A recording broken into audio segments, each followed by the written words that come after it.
to have the real battle in life.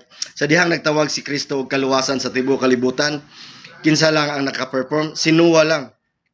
Sa dihang nagtawag siya og tinuuray nga pagsimba sa dihang paluhuron ang tanan at tubangan sa usa ka estatwa nga gihimo sa usa ka hari. Only Daniel nga wala musimba ug nagluhod hinuon nagsimba sa tinuod nga Dios. Sa dihang ang Dios nagpatawag og tinuod nga makig-away isog nga tawo, si David lang ang miatubang ug nakig-away kang Gulayat. Even si Saul wala igong kaisog. Ug gani diya sa dihang nagtawag siya og pagsulay nga hingpit nga pagsulay kanang total gyud kayo maximum nga test sa katawo. It is Job nga nagqualified lang.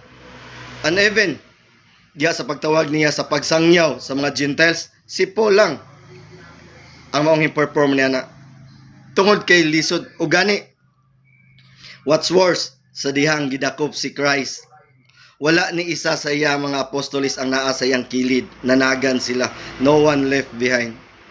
So yung nakita ni Kristo ang ilang katalaw, nakita ni Kristo ang ilang kahuyangon. So God knows that. Christ knows that. So sa iyang pagbalik sa langit, iyang gibilin ang balaang espiritu aron kanato magmando. Unsa nahitabo? Nagmaisugo na ang iyang mga apostoles. Although they died in a brutal way, but they are so brave enough nga gi-embrace nila ang kamatayon nga nakatagana para nila to glorify the God, to glorify Lord, and to be para mahimo silang definition sa giingon ni Kristo nga denied yourself. Di ba? Mahitabo na. Without the Holy Spirit, dili ta karon maka-perform. So ang Holy Spirit ato nang i-acquire as our weapon para kita maka-avail sa salvation sama sa gibuhat ni Noah.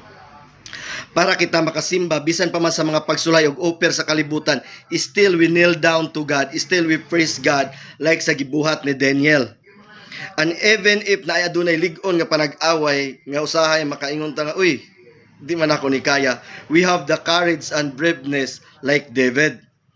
Og even in the field of test, so grabe nga mga pagsulay, we have the courage to go on and a certain kind of comprehension nga kini mga pagsulaya nabuntog na ni Kristo sa dihang nagdupa siya dito sa cross og pinaagi siyang dugo nga giula og sa kamatayon niya. We have that. And even in the field of preaching, lisod si Paul, maglisod siya og preach, but through the Holy Spirit na perform niya ang trabaho niya. And same with the apostles, he died also in a brutal way. Dili lalim ang pakigbisog nga Kristohanon. Nasayra nato na aktwal sa atong sitwasyon.